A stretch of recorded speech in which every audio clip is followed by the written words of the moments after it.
सोलापुर में उद्योग मंत्री उदय सामंत ने मीडिया से बातचीत के दौरान राजेंद्र राउत की जीत को लेकर भरोसा जताया है। उन्होंने कहा कि नासिक जलगांव की समस्या हल हो गई है और पार्टी शिंदे साहब के नेतृत्व में पूरी मजबूती से आगे बढ़ रही है। साथ ही सामंत ने स्पष्ट किया कि राजेंद्र राउत अब गठबंधन के उम्मीदवार है और सभी फैसले नेतृत्व के निर्देश अनुसार लिए जा रहे हैं। मी असं बोललो होतो की शिवसेना हा वंदनीय बाळासाहेबांच्या विचाराचा पक्ष आहे। माननीय शिंदे साहेबांच्या नेतृत्वाखाली हा पक्ष चालतो। त्याच्यामुळे कोणाच्याही दादागिरीला आम्ही घाबरत नाही, अशा पद्धतीची भूमिका होती। मी कोणाचं नाव पण घेतलं नव्हतं, कुठच्या पक्षाचं पण नाव घेतलं नव्हतं।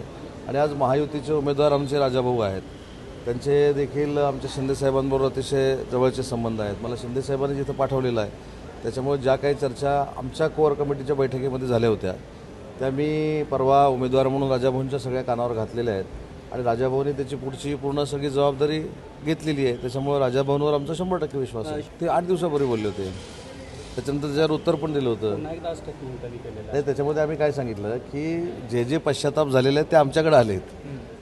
म्हणजे ते मी आहे, धैर्यशील मानेसाहेब आहेत, असे भरपूर लोक आहेत। मी परवा तर याला नाशिकला होतो आणि नाशिकमध्ये जेव्हा मला प्रश्न विचारला तर माझ्या बाजूला विलास अण्णा शिंदे होते, जे पश्चाताप झाला म्हणून एकनाथ शिंदे साहेबांचं नेतृत्व त्यांनी स्वीकारलं।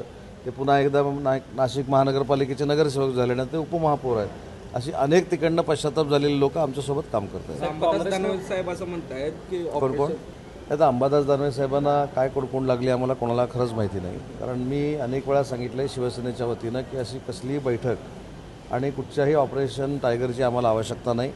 दररोज शिवसेनेमध्ये प्रवेश होत असतात आणि ते माननीय एकनाथ शिंदे साहेबांच्या कर्तृत्वावर विश्वास ठेवून, नेतृत्वावर विश्वास ठेवून येत असतात। त्याच्यामुळे तसं जर बघायला गेलं तर 24 तास आमच्याकडे ऑपरेशन टायगर सुरू आहे। त्यासाठी विशेष काय असं ऑपरेशन राबवण्याची गरज आहे असं मला वाटत नाही आणि कुठच्याही युबीटीच्या खासदारांबरोबर कोणाची बैठक